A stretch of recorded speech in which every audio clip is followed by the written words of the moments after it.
What's going on there, YouTube, and welcome back to another comic book video. This is the channel where we sit down and cover different comic book stories from different comic book companies.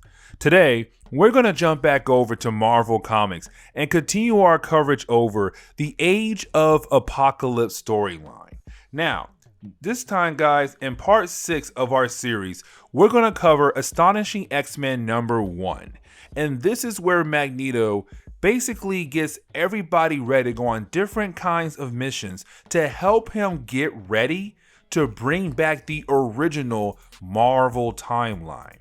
So if you do like today's comic book video, please hit that like button down below and also subscribe to the channel for more content to come in the near future. But I do hope you enjoy today's video. So with the beginning of this book, we pick up with Magneto meeting up with his X-Men team. Now remember, this is a world where Apocalypse rules North America, but causes havoc across the whole world. Now, in our last video, Magneto found a time-lost Bishop. Then Magneto asked Rogue to learn more about Bishop. Bishop showed Magneto the original Marvel Universe timeline, telling him that with the death of Charles Xavier, thanks to Legion and Legion Quest, led to this Apocalypse world that should not be around. So we have a Magneto who already has a mindset that he is failing, making Charles Xavier dream of humans and mutants living as one. Now he believes that there must be a different universe that is different from this one, wondering if it is his fault this universe exists. His other X-Men is worried about him and his mental health. Before they're able to discuss what is going on, you have one of Blink's teleportation portals open up, and we see her and Sunfire fall out of the portal.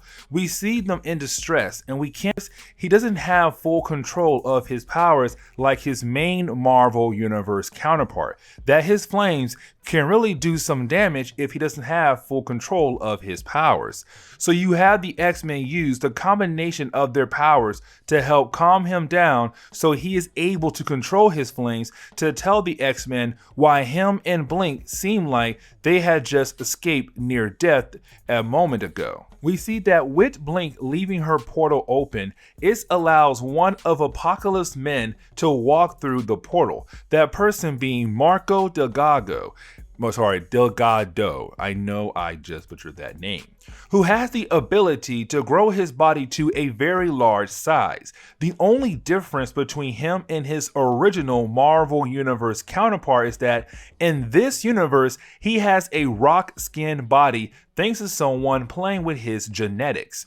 With him sticking his body through this portal, it gives him the chance to finally learn the location of the X-Men base so he can go and tell Apocalypse where they are hiding. Except before he is able to do that, Blink closes the portal on him, which kills him, since half his body was sticking out.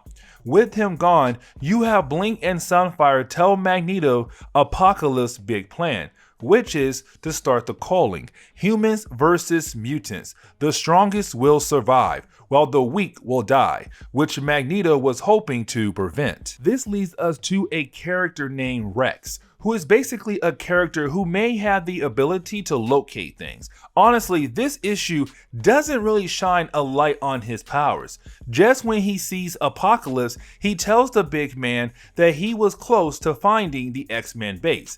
Except with Blink closing the portal at the last second, of course, he was unable to. Now, he tells Apocalypse that they still have a chance of finding the base, just going to have to work a little bit harder to figure out where the X-Men are hiding. Getting back to the X-Men, we see Blink and Rogue still trying to help Sunfire get control of his flames again. While they are talking, they are confronted by Gambit. Remember, in our last video, Magneto had called Gambit here for some special reason. We don't know what it is, but we know that Magneto asked Gambit to take his own team of mutants on this special mission. This leads into Gambit and Rogue going outside, which gives us an awkward moment. Gambit wanted Rogue. He liked Rogue, but Rogue went to Magneto.